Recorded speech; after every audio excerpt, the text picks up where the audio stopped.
certainly there'll be emotions going back there with players.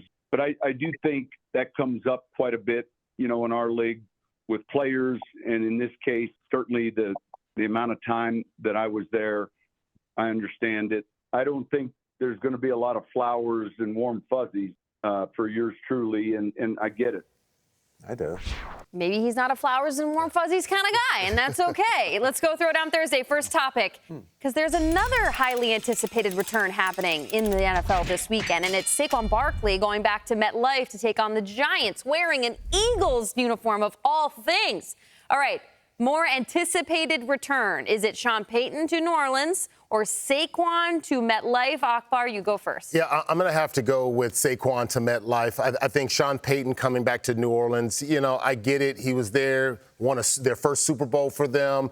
But, that is a very centralized thing. The answer here really is, again, Barkley going back to New York. We all remember, of course, Hard Knocks and, trading off and the emotions that went around that. But I look at this and I go, this is an opportunity, and that he wants to show off and show out against the New York Giants. I mean, already he's been spectacular for, the Philadelphia Eagles. 482 rush yards already this year. He's fourth in the NFL in rushing. Mara's sitting back like, why did we do this again? What was the reason? Especially what they're going through in the run games over there with the Giants. I'm looking forward to this one. This is going to be good. That one is going to be the headline on the weekend in New York and Philly, and I understand that. I got to give a little context to tonight in New Orleans. Yeah. I think everyone expects Sean Payton comes back, conquering hero, banner on the roof, and hey, look what he did. He helped revitalize New Orleans. All that's true. How Sean Payton left New Orleans is still a very curious situation down there in the Big Easy. Remember, he left with years on his contract, left in 2022 to retire.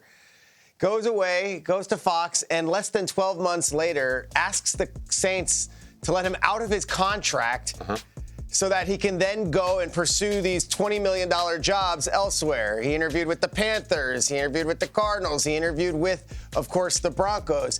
He then went to Mickey Loomis and Miss Benson and said, guys, is there any way you'll let me out? Okay, can you then...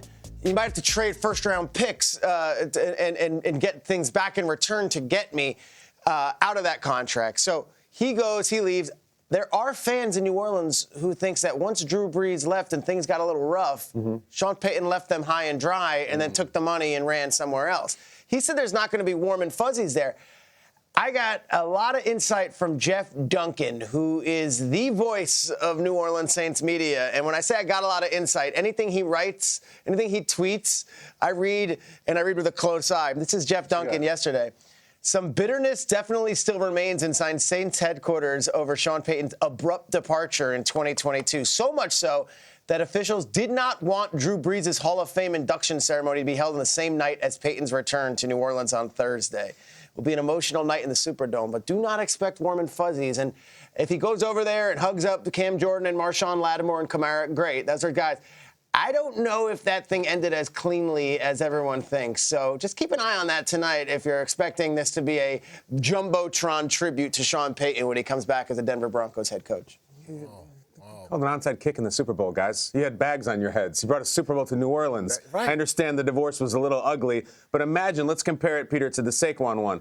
Imagine right now Sean Payton was the head coach of the Tampa Bay Buccaneers, and he was coming back as a division rival. That Payton thing's interesting, and I'm glad you provided that context, because I actually did not know that.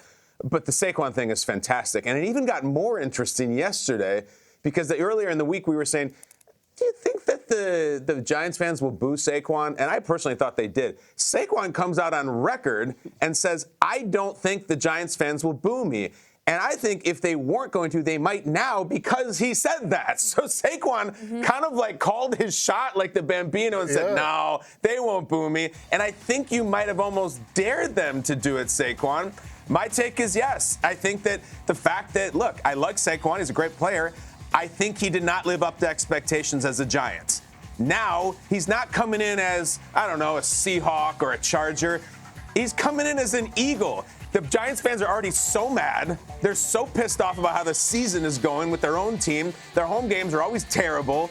And now here comes Saquon. And he's great. He's on a better team now. And he's going to show off like someone on Instagram saying that they glowed up. I think they're going to be mad about it. I think they're going to boo him, and especially now because he said they won't. This is my choice. You know, Kyle, it's interesting. Yeah. I look at Saquon, and I could see why he might make that kind of proclamation. Like, they won't boo me, of course. Because everyone saw the emotional pull that happened inside the decision-making of letting go of Saquon Barkley.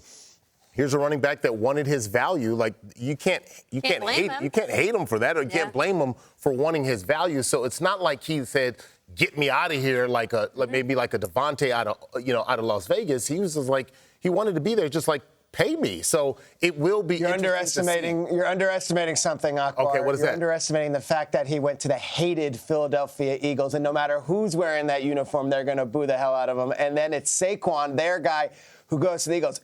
Logic and reason in business, it takes a back seat. To a lot of fans, I have your jersey. How could you, as a Saquon Barkley, as a Giant, there's 30 other teams. How could you go to them?